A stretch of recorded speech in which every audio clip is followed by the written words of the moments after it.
when I started HappyCo, I didn't really have grand plans to rule the world or change this. Like, it was just solving my own problem. Our product added a lot more value with larger scale operations. When you're small, you're solving $100 problems, right? Like, yeah, hourly rate problems.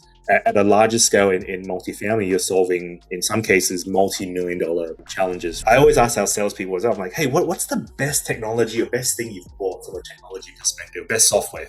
And it always comes down to like, oh, Netflix or something like that, right? And I'm like, did you have a salesperson selling you Netflix? Like, no, we just bought it. We're here with Jindou, co-founder and CEO of HappyCo. Sorry about I almost said John Doe. It's close. Have you ever gotten that before? I've got many, many things in my life. So that's why when someone says, how do you pronounce your name? I'm like, it doesn't matter. It won't hurt my feelings. I go by anything as long as you acknowledge my presence. So that's what helps. Cool. That's a pretty good principle in life.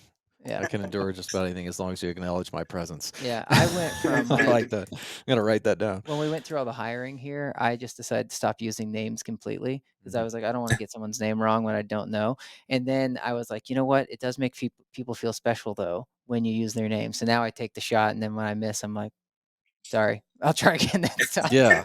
Well, I think most people will appreciate the attempt. Yeah. Meaning the first attempt. But if you get a second and third wrong, then you're the asshole. Yeah. Well, Jindou, why don't you give us your elevator pitch for HappyCo? So for those that don't know, and then we'll get into your background. Yeah, for sure. So HappyCo essentially builds software for the multifamily industry, and we cover a pretty wide spread of different touch points. So what we say is from acquisition, operations, and then to disposition of the asset. And we'll go into that a bit later on. But if you're buying an asset, we have products for the due diligence side of things. If you're managing your capex and renovation, we have a product for that for the asset managers. On the operations side, we have our main bread and butter was really around the maintenance and inspection side of the house, so that we have a really strong product there.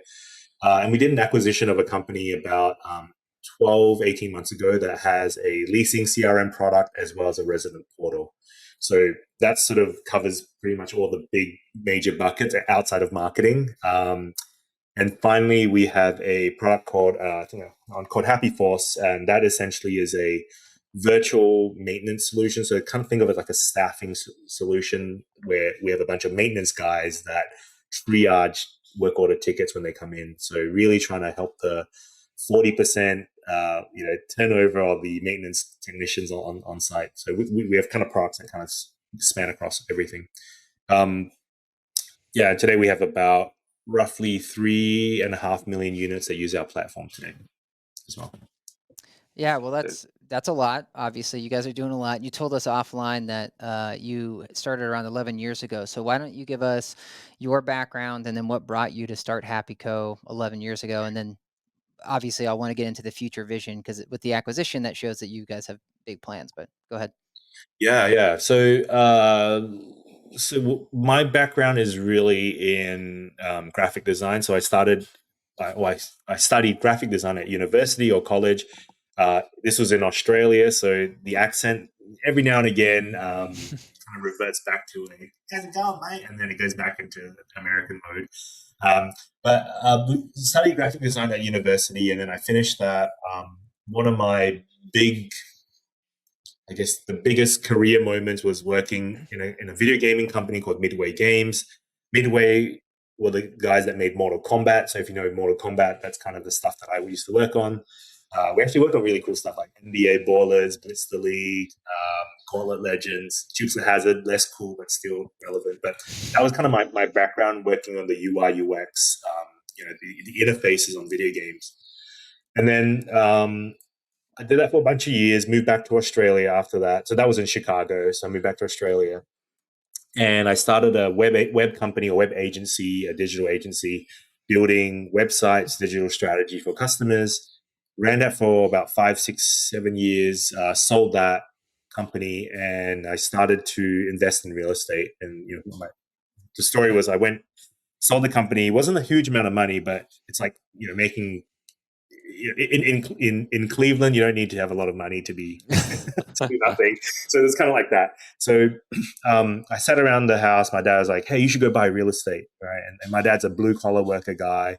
He's like, "Just go buy real estate because I know all these rich people love real estate." So I'm like, "Okay, sounds fun." So I started investing in real estate, and then in 2010, I started investing in properties in Cleveland and Memphis, Tennessee, and all of this was single family homes. It was, at that stage, 2010, you're doing 30% net, like net cash, and it's like best time of my life.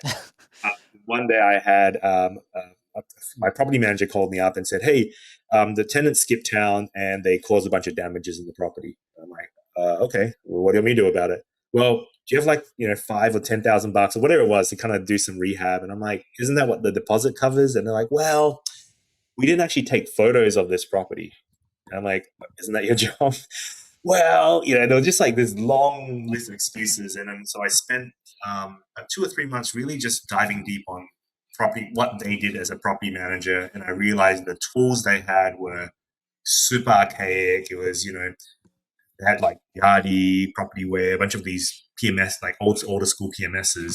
And I was like, "Why don't you guys use an inspection app?" And they looked at me like I wasn't from this planet. And I said, "What's an inspection app?" Like on the iPad, you just take photos and stuff. And they're like, "Can you show it to me?" And so I built some screenshots on an iPad 1 of an app that did inspections. I just called 20 companies. I said, "I've got this cool idea for an inspection app." And they're like, "All right, come and show us." And 19 of the 20 people I visited actually said, "Oh my God, this app is going to make me so happy. It's going to make my landlord so happy, my owner so happy."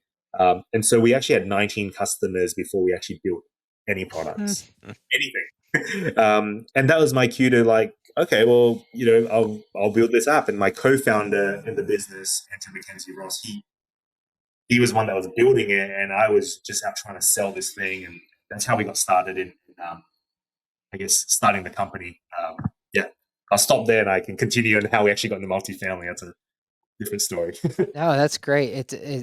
You were doing product development right, meaning like more than 10 years ago, whereas a lot of companies today are still like, "Let me build it first because I've got this idea before I go and seek feedback." But I love getting the wait list approach, and then it sounds like it really expanded from there. So started as an inspection app, if you will, and now, I mean, as you were saying, all the way through, except for marketing, effectively. So maybe just talk us through like maybe what the future vision is, or however you want to talk about that journey. Yeah. Really grown. So like, well, I mean, and one of the things that we did really, really well in the beginning, and again, this is all in hindsight, like I had no idea what I was building or what we were getting ourselves into, but I remember, people always say, how did you guys get successful at this thing? And I really always think about, like, I remember there was one time I was, when we built the very first version of the app, we kind of went to market, we launched in the App Store, and I was walking, I was following one of these maintenance guys around,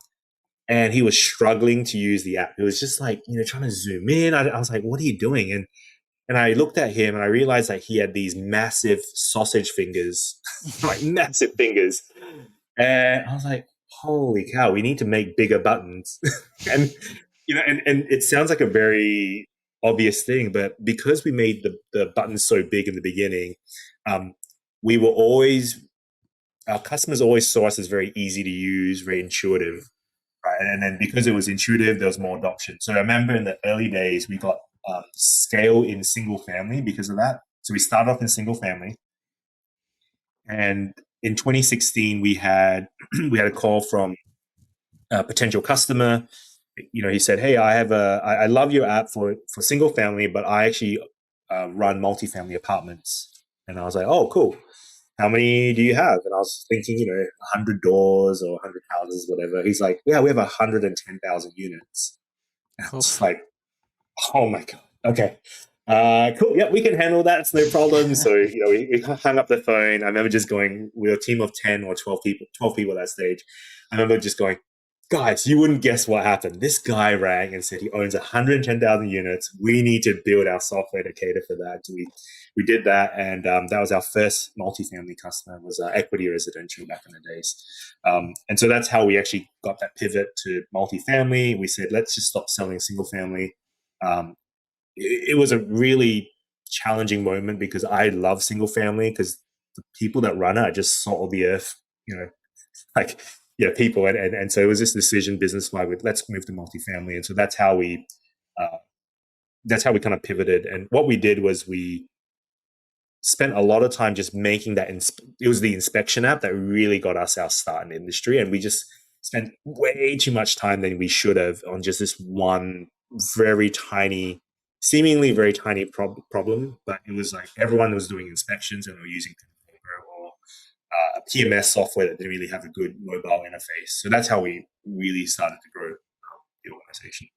Well, this is for our own, like, maybe education, or I don't know if Reid was thinking this, but one, I'd be curious to hear why you decided to make that pivot, like get rid of single family, move into multi, because that is a big decision, as you're saying. And then two, how you maybe what advice you would have given yourself back then when you were making when you made the comment about inspection, you spent too much time just focused on inspection, because we're huge fans of Jim Collins, and he talks about just having extreme focus and what's your hedgehog and yada yada. Yeah. So, but it's something that Reid and I debate all the time. Even at lunch today, we were talking sort of in this vein. So, curious how you think about it.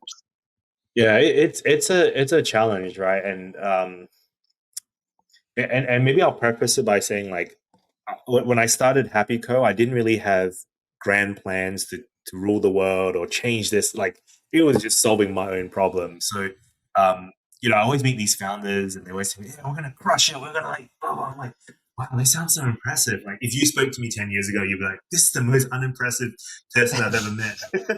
He just wants to solve inspections. So I think it's very important to, when you first start off, to define, I always call it like the gray area, the white space, so to speak. And you really define these white spaces where there's no solutions, or there's just really poor solutions. And I think we were lucky because in product, they always talk about what's the 10x better, your product has to be 10x better solution. And when we started in an era where it was pen and paper. And so it's not that hard to get 10x pen and paper. So I always think about like focusing very narrowly on that one piece, doing it really, really well. And when do you start?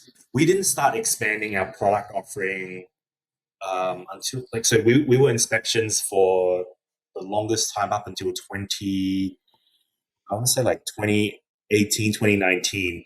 And after 2018, 2019, we were like, we always hear our customers saying we need a maintenance. We want you to solve our maintenance needs. So not just inspections, but work orders, prevent maintenance, make ready boards, etc. So we started to pivot the software to actually adding more modules. That was 2018, 2019. And then all the other things that I mentioned earlier on, we only just started building those products about 18, 24 months ago. Wow. And the reason why we started to switch was we were like, we have scale now into unit count. And to your early question, like why make the pivot from single family to multi? Single family is a really tricky industry and very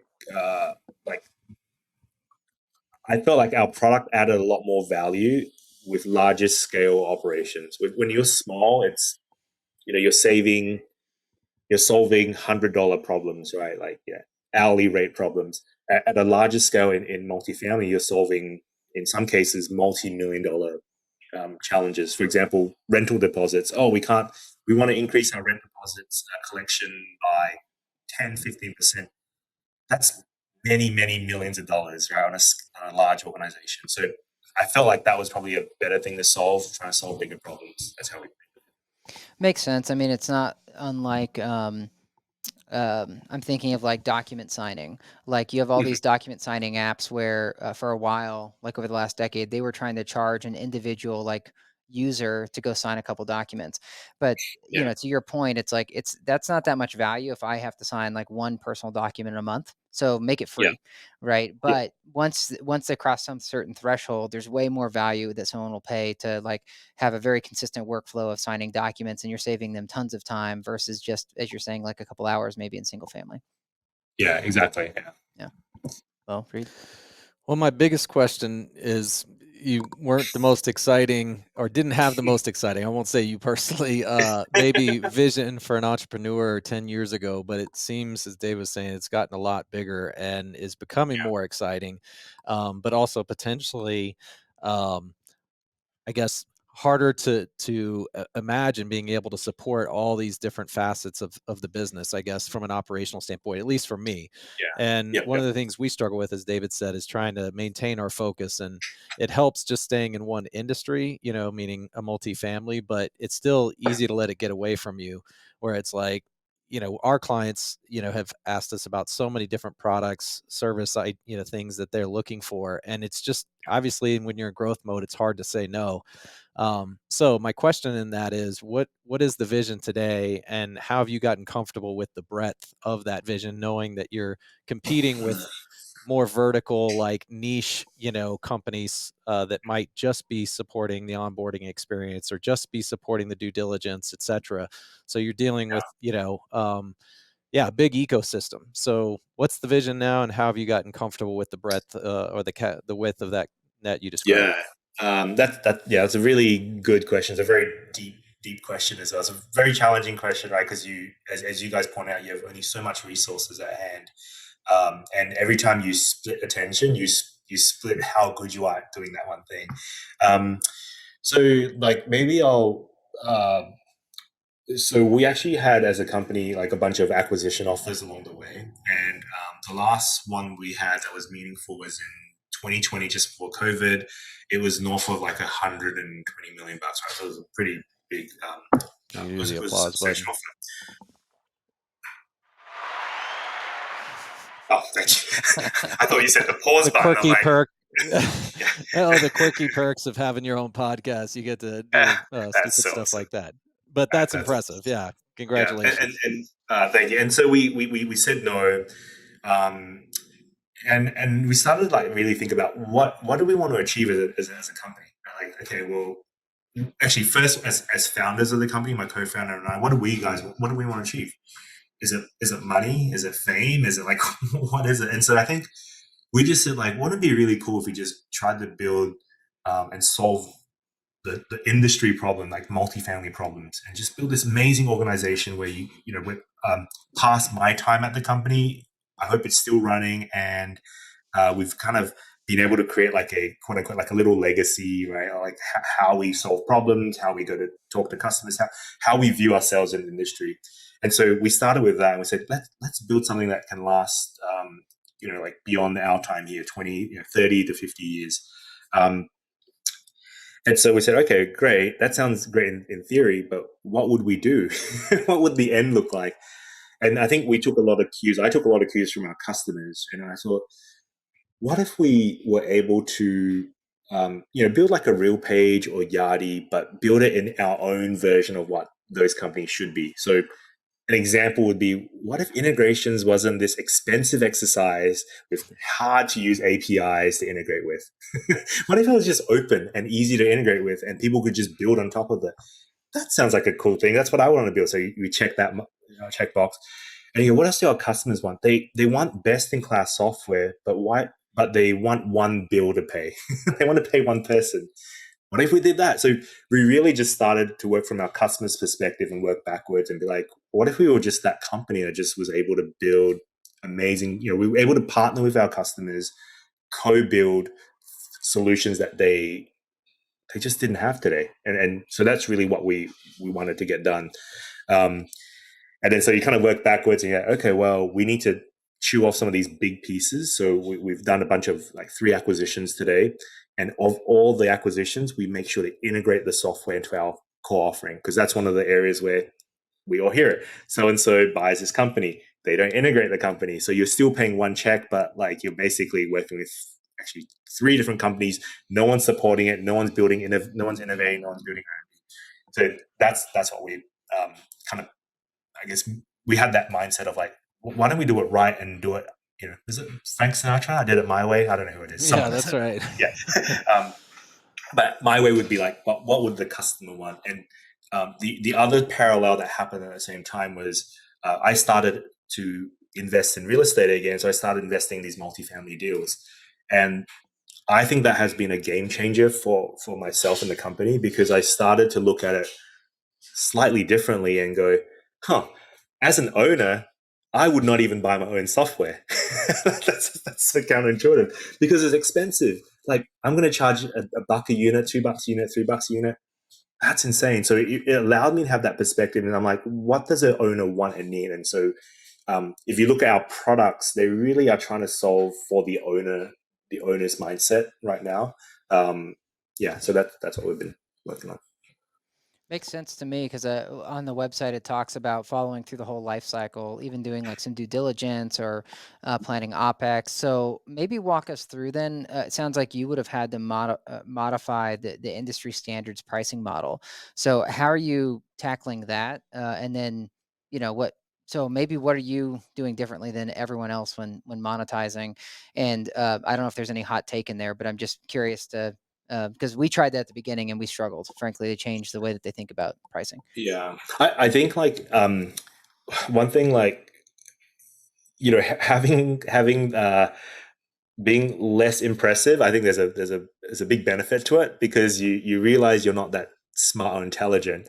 And so I think one of the biggest challenges I see is a lot of technologists come into multifamily or in any industry, and they go, I know better than you, right? And they start like implementing things that it's just I guess a bit of arrogance, where the way I look at it is like, well, let's come in, price things the way that customers want to buy today. And then once we figure that out, really understand and partner, then we can really modify the pricing. So today, a very simple thing is like per unit pricing, right? A lot of other verticals with other horizontal software will come in on a per user price, but it's really hard for a customer, a multifamily operator, to like, how do I divide 7 users into 48 units? And it just doesn't work for them. So I think we first came in the industry with that same crappy mindset, and we thought, how do people price it per unit? So I think that's a key thing. We still stay per unit. What we're working on now are like things where we're doing a lot of bundling in terms of our pricing. So again, if you take the perspective of the large incumbents in the industry, everything is like a nickel and dime. I'm going to add, $1.50, and just keeps adding up. So in our head, we're thinking, how do we give more and reduce the pricing, or keep it the same and add more value that way? So I think that's one piece. And then where I would love to end up in the future is, I think our software should trend to $0. That's why. So my push is like, how do we get our software to be as close as we can to free? So hopefully that opens up a few more ideas in your head. And like, what does that actually mean? But yeah, that's not free to build or free to use, because I don't understand how the business model works if it's close to free to use. I mean, that would have to be an incredible amount of volume. Yes, it would be an incredible amount of volume, and it's a question that I ask the team all the time. How do we make it free? How do we make it free? And there's a few ways I think that can happen. So maybe the first one is, you guys are marketers, so you get this, right? If you're not paying for the product, you're the product kind of thing. So I think there's immense value in that. Like, how can we take a consumer lens, and like a Facebook and Instagram, and maybe apply that to B2B software? So how do we do that? So that's one of the things that we think about. And then I always think about like the costs. Where are your main costs, right? So there's R&D, you have sales, and you have customer like support success, like the people that implement the software, and you have marketing as well. I think marketing is something you can't really drive to zero, because you always need to be marketing. Maybe through AI you can be more efficient, sure. Customer success and implementations, that cost is a direct result of crappy technology in my head, or like technology that's not self-serviceable, right? So what if we spent more cycles in R&D to like make the software so easy to onboard? So then you pass on the savings to your customers. That's another, I don't think it'll be zero, but it'll be cheap. And then on the sales side, salespeople are expensive. I love salespeople, by the way. I've learned to love salespeople in my journey. And so I think about like, how can we reduce the cost of a salesperson? And I always think about, like if I always ask our salespeople as well, I'm like, hey, what's the best technology or best thing you've bought from a technology perspective, best software? And it always comes down to like, oh, Netflix or something like that, right? And I'm like, did you have a salesperson selling you Netflix? Like, no, we just bought it. So I was thinking about how do you like reduce sales to that? That would be, so again, I look at it from like the ideal state and then work backwards to, okay, what's practical today? But imagine if all those things were possible. So I don't know if that. Yeah, no, I love the idealism, I'll say, and maybe you'll move past idealism and make it a reality over the next 10, 20 years for the industry, and kudos if you do.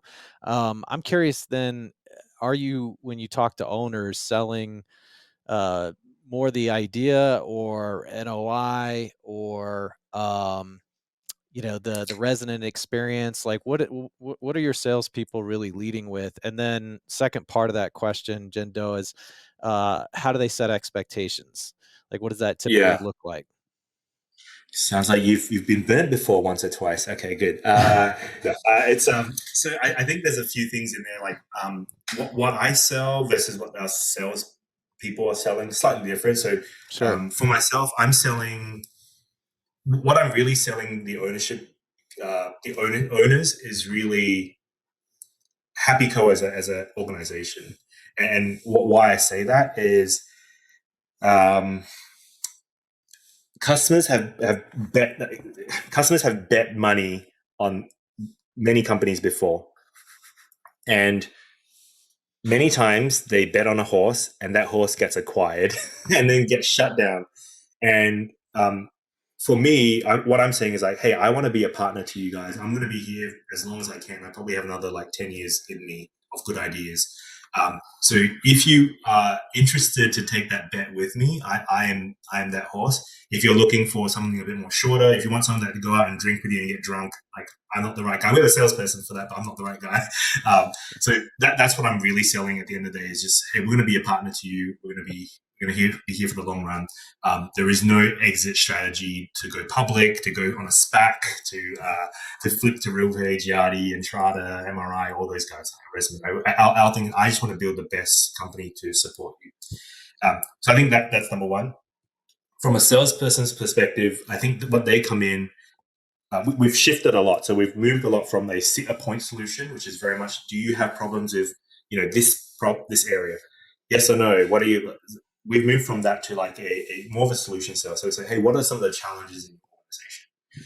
And if they talk about centralization, is it maintenance? Is it leasing? What area? And depending on that, we are able to go in and dive deeper into like, okay, these are the offerings that we have.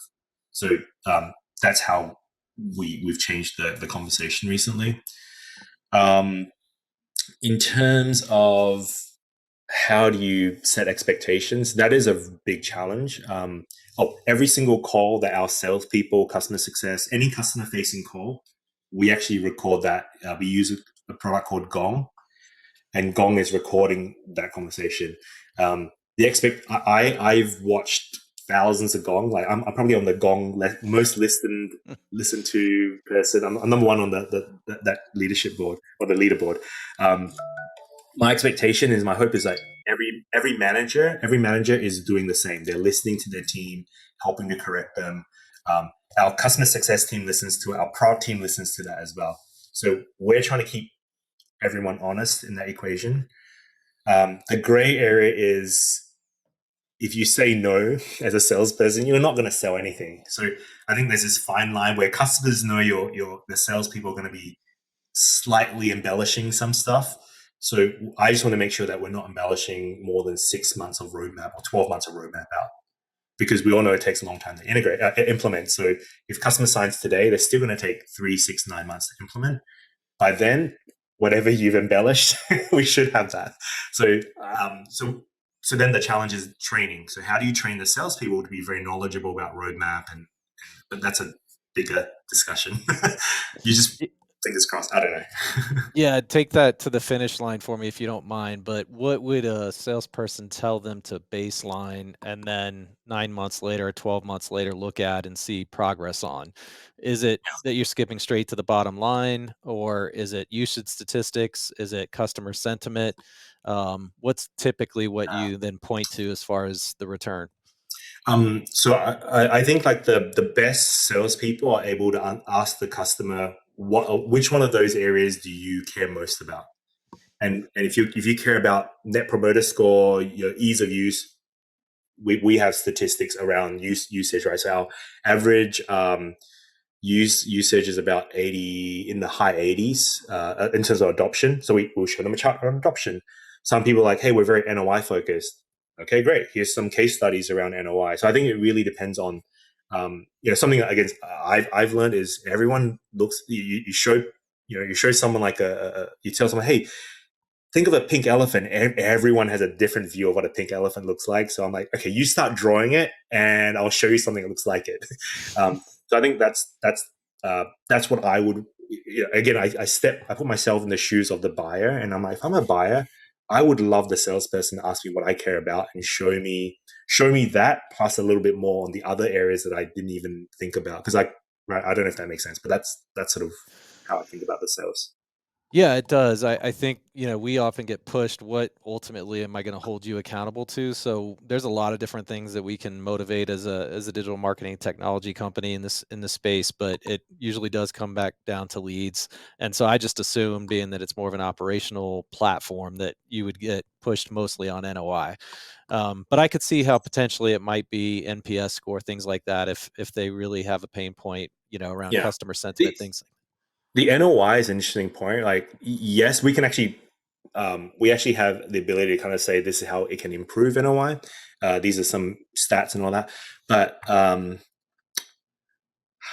like, I've spoken to so many owners, and this is maybe the last probably 24 months as I was speaking to more owners. Like traditionally, I speak to more operators, right? And operators are like NOI. I go to the owners. I'm like, hey, what do you think? How should I pitch my product? And that's really the question I'm asking. How should I pitch the product to you? And they're like, oh, you can put NOI numbers in, but it's all BS. Like, right? You can kind of like draw lines, but the lines are drawn in pencil, and you can always like they're not like you can kind of draw a rough correlation. So, so we always say, here's the NOI number if you really want it, but like, results may vary. Conditions include blah, blah, blah, blah. So that's what we do today. And I think it's very important to be upfront about that, because it's like, so this is a side random conversation. A couple of weeks ago, I met we were in a bar, and we were just talking to this girl, not to pick her up or anything, but I was just talking to her. And she was saying like, oh, it sucks. Like these people try to pick me up all the time. The men try to pick me up. It's horrible. I'm like, oh, cool. And I don't know how we got to the topic, but she was like, yeah, they all say the same thing. It's all some version of, can I buy you a drink? Right? And she gets really put off. And then I was like, oh, so what's the, what's the alternative? And she's mentioned like, oh, there was one guy who was very creative or whatever it was. And I was like, this is a sales problem. So every salesperson is selling NOI. So how can you sound, I always tell them, how can you sound different to the NOI pitch? Because everyone's saying $1 NOI, $2. And if that was true, then I could own my properties and be making 50 times more, but that's not true. So that's what I've learned talking to ownership groups is like, NOI, but what are the hidden costs, I guess, is the question. Yeah.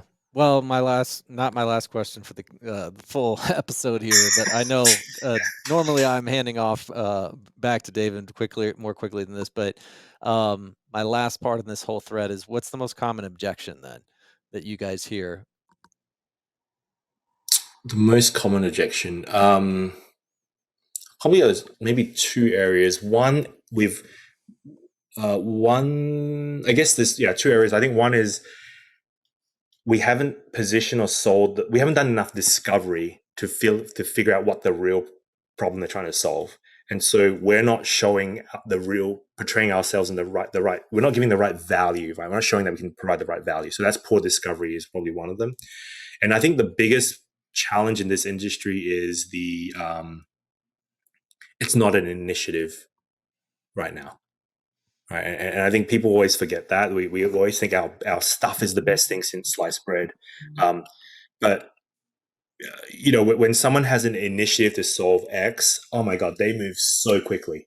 Like everyone's bought in, the C-level guys bought in, the boots on the ground, the maintenance guy is like, oh, I need to solve this problem. But when they don't have that initiative, it's really hard to conjure up magic. So I think, so then I guess it's a marketing challenge on how do you position the industry to conjure up magic? And I think centralization, this buzzword, as much as we think it's a buzzword, it's really helping. Like people are starting to be like, how do we be more efficient? But that's it's not me that made it; it's the industry, right? It's the cap rates, it's the macro environment that's driving it. But I think the best salespeople can actually conjure magic, but I'm not as great as some of these salespeople that we have. Yeah. Well, I think I'd like to clarify. You mentioned how sprawling your solution is starting to become. So is it that they choose one thing, like they just want to handle the inspections and then they start there and then you guys land and expand? Or is it more of like a platform shift? So yeah, what's typical? Yeah. At the moment, it's more of a land and expand right now. Yeah. Because we don't sell a PMS. Yeah. I think we still picked up that audio, Jindou. Yeah, we don't sell a PMS, right? So for us, it's like, let's solve one solution, and over time, like you can choose to go with another provider, and I think that's part of that choice. So if you don't choose me, it's because I haven't built the best product for you. So it keeps our product teams like trying to build the best product, trying to build 10x value from what they're currently using. And in some cases, it is about bundling and price. But I think the main thing, so the thing I learned from Steve Wynn, who was a CEO of RealPage and the founder of RealPage, we had it was lunch. Yeah, we had lunch many years ago. And actually, we went to the Dallas office, met with him, and he's like, "At RealPage, we sell trust."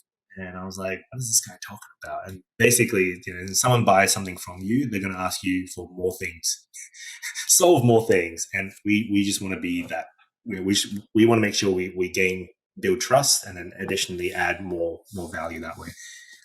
Which is probably why you guys are getting your customers asking for more things from you, because they trust you, because you solve problems. So that's essentially what we're trying to build. Yeah, we just talked about trust being an essential part of our flywheel last Friday. We line up with a lot of what you're talking about, meaning about how you go about your product development, about the customer feedback. We've had those discussions around pricing. We don't have salespeople by choice, so there's a lot that we line up with. I guess what what I'm curious about is going back to some of what your philosophy, but you didn't explicitly say it. So I just want to make sure I get it straight. You seem to say that you got that integrations and almost like ease of use, meaning from an integration standpoint, was a big marching order for you guys. So does that mean that you guys are trying to play super nice in the sandbox, that you'll integrate with anybody?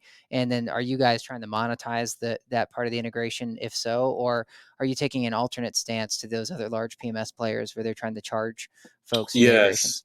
Yeah, so we integrate. If I look at it from the customer's perspective, they don't really care, right? They just want to solve the problem, and I can't build enough great solutions at the same time, right? You have some offerings. I'm like, holy crap, that's really cool.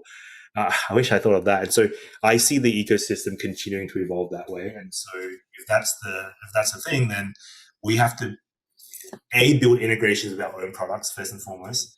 B, make sure we build them with the mindset of there's going to be others in the ecosystem. The PMSs integrate with us, and there's all these new startups that are coming up, today, tomorrow, and so we need to make sure that we're in a place where anyone can integrate, data can kind of flow. Because I just think it's such a poor excuse to hold data hostage. I don't know, maybe I'm just not from the industry, so I'm just like, this sounds really sucky. Like, why is this happening? So I always think best product should win, best solution should win. So then monetization. We don't have any plans to monetize. We don't have any plans to monetize the integration. So I don't think it's going to be like we're going to charge you 15 cents or whatever. Would that change?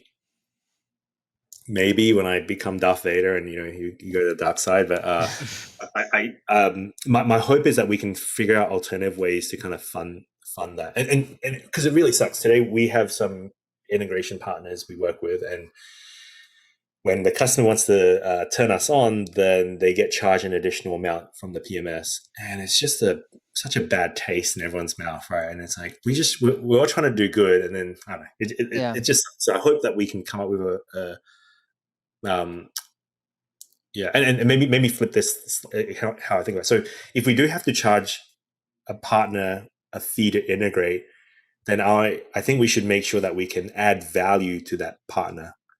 So I don't know what, like, again, just an idea is billing is hard in this industry, as you guys probably know, right? Billing, collecting.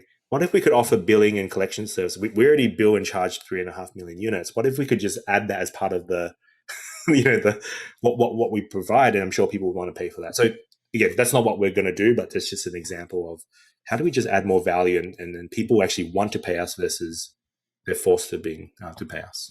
Yeah, you were saying you're not from the industry, but being 11 years in, at some point, maybe at a decade, That's true. do cross. But I do love the new age thinking that it lines up with us and others as far as you shouldn't just be charging. Like, first of all, it should be their data, not so you shouldn't be able to hold it hostage. And secondly, you should have easy access to it. Well, I guess it's kind of the same thing, but regardless, I think I'm starting to see though how those decisions get made as we gain more and more scale. You have more and more tech needs or engineering needs, and at some point, it like charging someone for integration X is an easy way to have it prioritized versus not charging and saying let's weigh 100 priorities against each other. Which one makes the list? So I can see how there are those Darth Vaders, how those moments pop up when you're like, okay, this is just going to make easy business sense. Yeah. All right. Well, just switching gears a little bit, I'm curious, like your view of the future. Like you mentioned centralization, and obviously that's getting bigger and bigger as a topic at conferences and the like. You said it was a buzzword, so that's how I'm rating the buzzwords these days. Is X% of sessions mention centralization. So besides centralization, or maybe you lean into that. What do you think the future is going to look like for multifamily? What are their needs going to be? Yeah, so I think there's going to continue to be this like consolidation of. So actually, let me start in the macro trend. So the economy, interest rates are at all-time high. There's going to be a ton of defaults coming up. What that actually is a good thing, because this period of time where everyone's focused on efficiency will kind of go away. I think in the next sort of 24 months, everyone will start buying again, and then the owners will start shifting from being more efficient to be like, I'm going to do more deals, right? So I think that's where things will start trending again. So I think we have for people that are selling to operators or operational efficiency, there's a very short window that we have to really get their attention, get buy-in, all that kind of stuff. So consolidation, I think there'll be continued consolidation in the market. There'll be a lot of new startups coming up because of by default, consolidating, it creates space for new startups to come in. So I think that's going to continue to happen.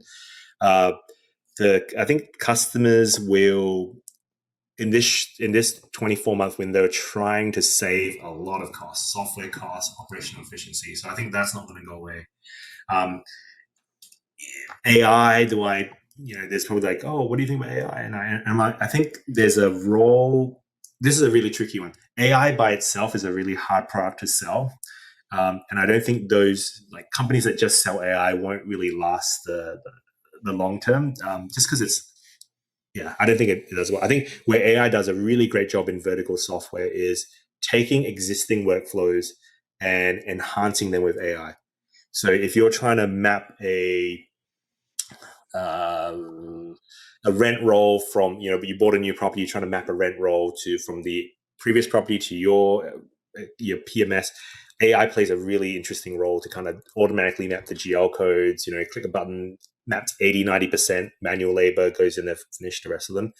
That is where I see AI playing a lot of benefits. So think of all the work in marketing that you here's an ad spend. By the way, did you want to increase or decrease ad spend? We suggest increasing it to get blah blah blah. Oh my god, yes or no? Yes. I think that would be super. And I can just see AI really coming in to help the industry in that way. I think that's a really exciting path.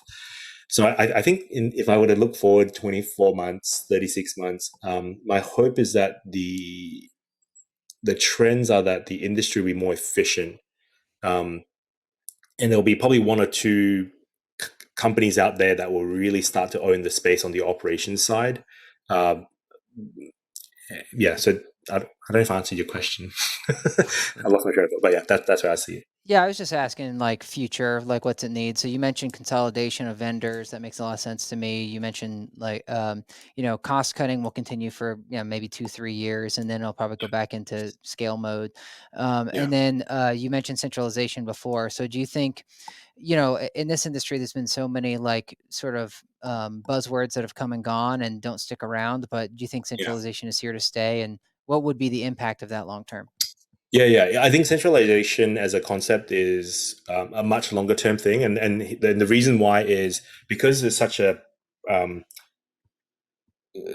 big push for it right now. What will happen is a lot of the ownership groups will start to see which one of their operators are really good at centralization, which means lower costs, efficient costs. There's customers that we are working with today who are rethinking how they charge for their property, how they charge for their management, right, and how they structure and how they support their, having centralized maintenance, a person that's managing 5 assets, for example.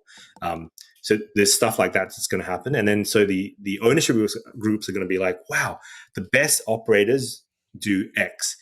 And so it will force all the really lazy operators to have to do X in the long term. Otherwise, they're just going to be like, well, I'm going to choose, company Y instead of Mark Taylor. We're going to choose a Mark Taylor instead of this group that just cannot centralize. So I think by default, it'll force people to be more efficient. And that's why I think it's here to stay. But in our view, I would say only 5%, probably less than 5% of companies that are really pushing the envelope of centralization. There's probably like a 50-60% group that are just waiting for that initial group. And then the rest would just be like, whoa, what just happened? Okay, I'm going to sell to these other groups. So the consolidation will happen in the property management space as well. I think that there'll be just these more effective groups will buy the least effective groups. Totally. I think Reid and I talked about that a number of weeks ago. So I 100% line up with you. I don't think it changes overnight. Even those that can reduce costs through centralization, their pricing model doesn't immediately change because they need to capture some of the value of that effort and that risk. And then over time, the market forces them to start to say, oh, you know what, I'll cut margin again by 20% or whatever to end up earning your business. And then those early adopters, like you said, can capitalize on it, but then the mid adopters start buying up those laggers. Anyways, Reid.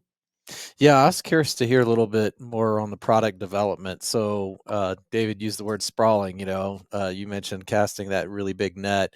How you approach that now versus 10 years ago when you just went out to 20 people and said, what do you think about this? I'm sure it's way more intricate, but I don't know if you can distill it down or simplify it for us. But with all that you're trying to achieve, how do you go about product development?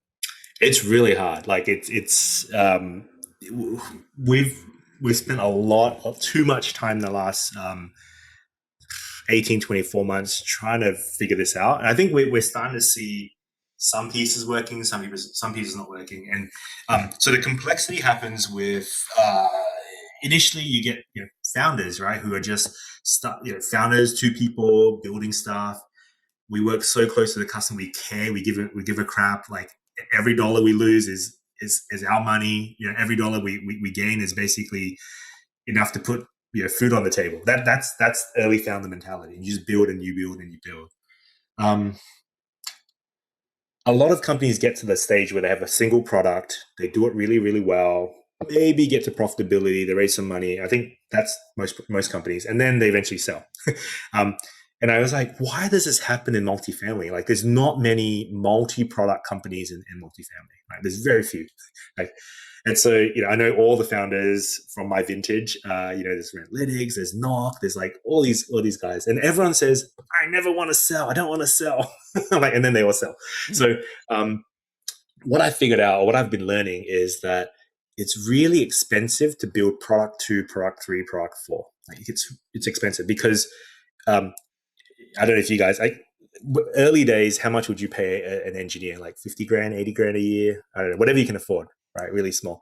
When you get to us, we're about 200 people right now. So we have to pay market rates for engineers.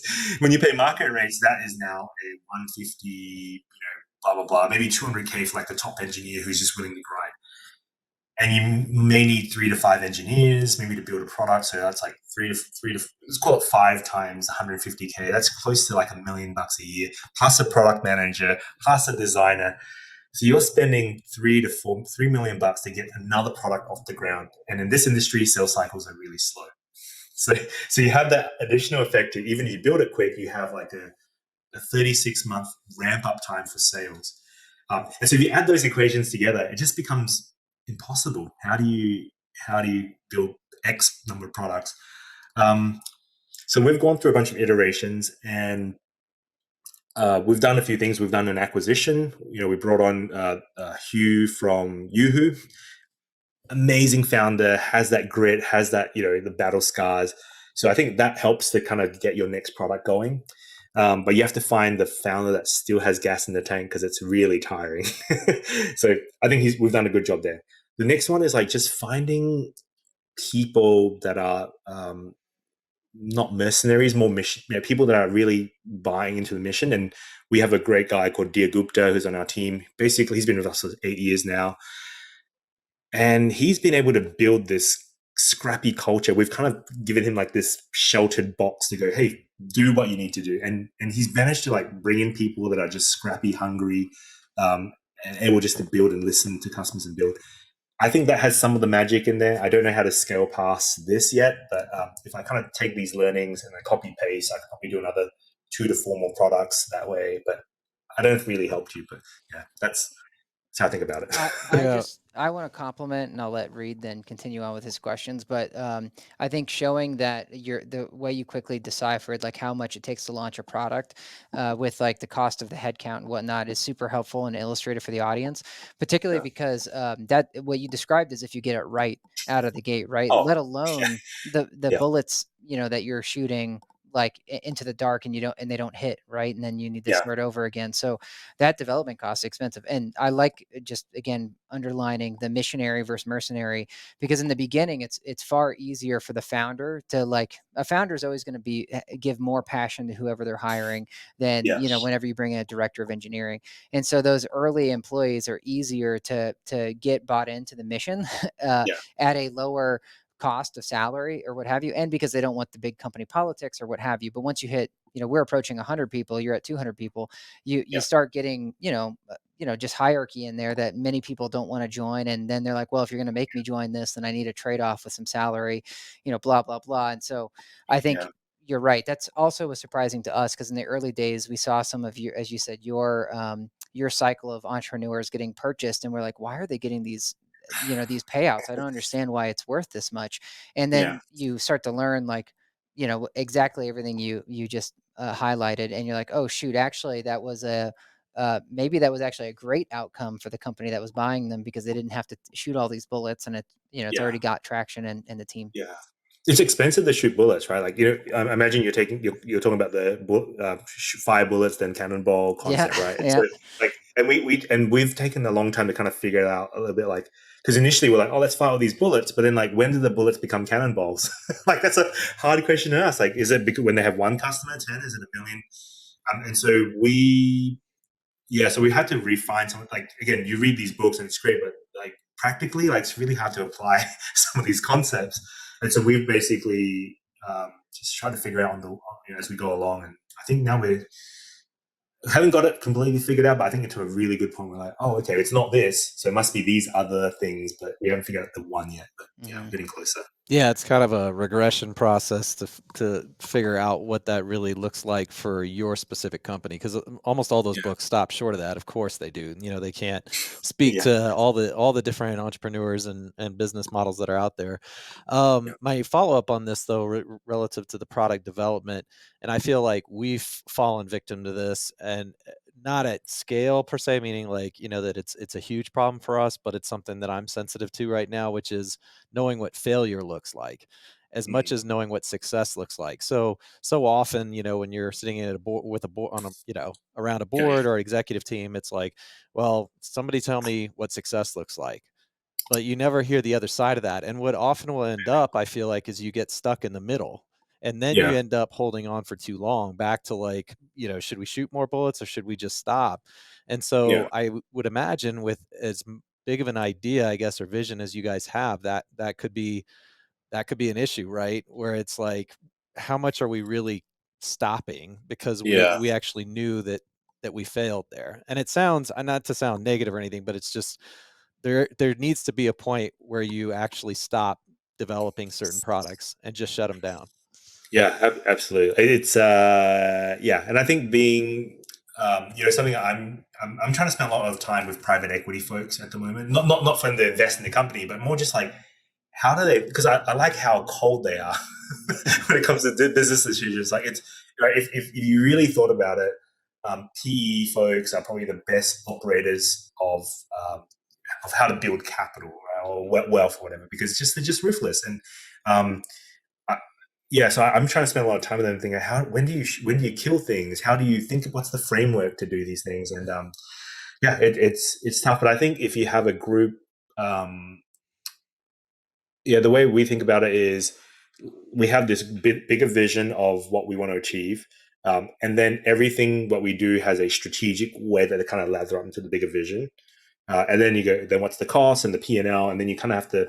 It's really a gut decision to some degree. Like, you can use numbers, and you just have to sometimes just go, hey, this isn't working. Is it not working? To your question, you just, it's a regression question, right? You kind of go, is it not working because of the product? Is it because of the sales team? Is it, and then you go, how much more time should we spend on it? How much more money? And then you just make a call.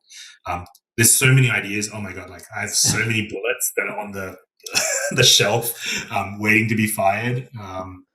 Have you by chance, we'll try not to throw too many book references your way, but read the book Hooked? Product? Yeah. So I'm curious, for HappyCo, how much you feel is kind of focused on being that vitamin, that daily vitamin, versus the painkiller. Are you guys trying to be a combination of both? But it seems like when we look at our platform, one of the first places we went was usage statistics, which is like, if we're trying to help kind of with their workflow with marketers, then it's really important that we understand that, see momentum there.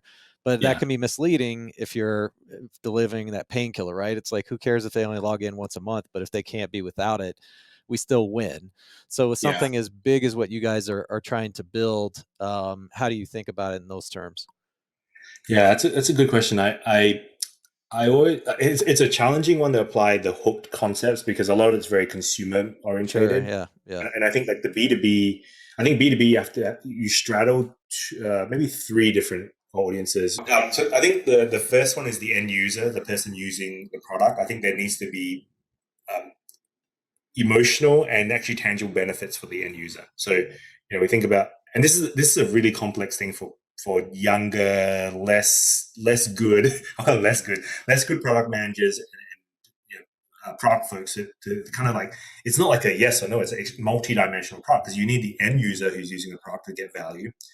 Because if they don't, they hate using it. So then you need the decision maker or the buyer, the admin person to have value. So I think of it in terms of personas: end user, the admin user who actually has to change one template onto 100,000 units. Pain in the ass for them to do manually. How do you build features for them? Then you have the buyer or the decision maker or the corporate level folk, potentially. Like, they are looking at dashboards. Right? They're looking at dashboards, and then you have the owner. They're looking at, like, they could be just looking at day to day, is someone, what they're trying to answer is someone actually doing stuff or is no one doing stuff? Because the NOI, again, NOI we can touch, but we don't really care about. It's not I can't really convince someone I'm moving NOI. So you have like 4 different types of folks that you're really trying to sell to, and every one of those people needs to see value in the product. And then but then the challenge is then which one do you work on first? And it really is just a roadmap. This quarter, do we want to add more value? Do we want to send automated emails to the corporate level folk to send them dashboards? Or do we want to make the admin setup more easy? And that's a really hard, I don't know how to answer that one. Like, we have product managers that try to answer that, but that's a really hard problem to solve. And I'm glad I don't run product anymore. Yeah, I'm sure David feels your pain. He's handed that off here recently. So yeah. Well, it's also really tough. More of just a statement, but it's also tough because sometimes there's the right thing to do, but then is it worth it right now? So it's always, balancing that, because it's like, well, we can do that and that makes sense long term, but right now it's not needed because we're already getting enough traction or growing enough over here. And next thing you know, you're like 3 years in and you're like, you know what? We don't have a way to reset the password. Like, maybe we should allow them to reset their password. Yeah, it is really challenging, and then the reset password thing is a human being that's doing it on your team. And as you scale, you're like, we need 3 of those people to reset passwords, and you're like, oh my god, we should just build that feature. Yeah, So I don't think it's not. I don't think it's an easy.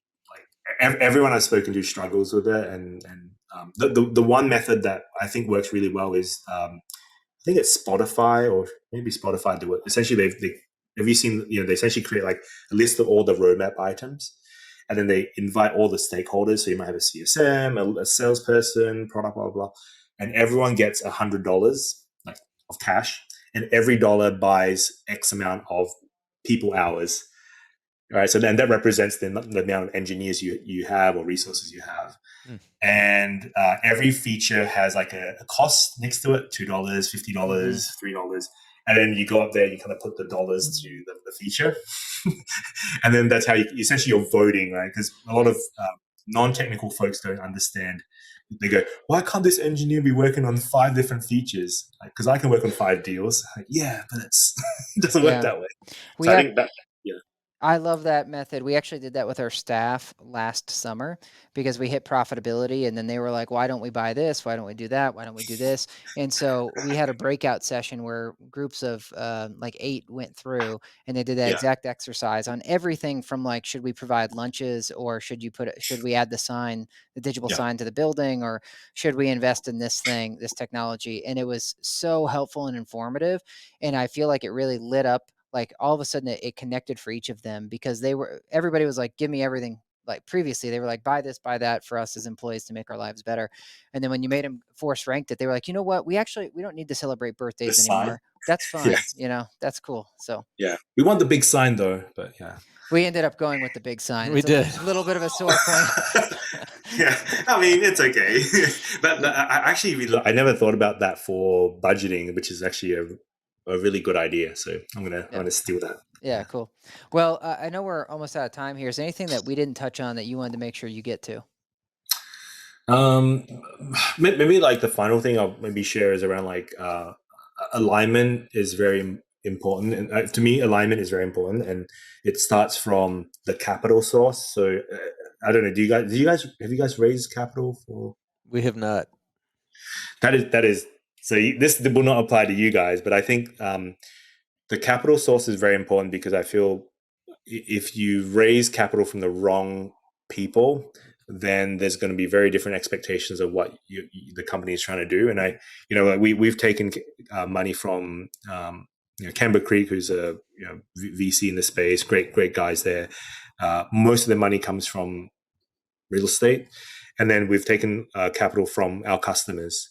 And I think like those are the 2 things I've done that I'm really like happy with, because it's just really aligned. Like they just want us to solve more problems. And so maybe for your listeners, if you're running a company, just be very careful who you take money from. And ideally someone within the industry is great. I mean, it depends. If you want to sell and flip the company, do whatever you want to do. But if you want to stay in for a long time, Yeah, well, and I think it's good for our audience that aren't founders to consider that. I know as over time in different episodes we've educated the group on what it may mean if you have a big customer that's investing in the company, like is that good or bad for you as the small customer? And then same thing with like if you have an outsider investing in or not. And I just we like to arm our listeners with questions. So they may not get it from the sales rep because a lot of times the sales rep of company X isn't totally aware of like what it really means, or there's just like the sort of like fancy PR spin on what it means to take the capital. But like Yeah, when Entrada raised all that money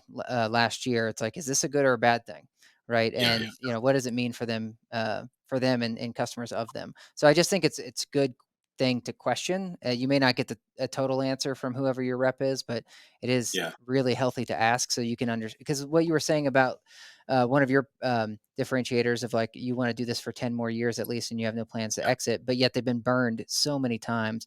And we've run into that where people will, when we ask them like, clearly, why aren't you buying this from us? And yeah, they'll say, well, because I've seen 3 of your competitors get bought and I don't want to, put my, hitch my wagon to your horse and then you get yeah, bought and blah, blah, blah. And it's like, well, that's how this industry does, stay stagnant so long. It's like yeah, everyone's afraid to make a move.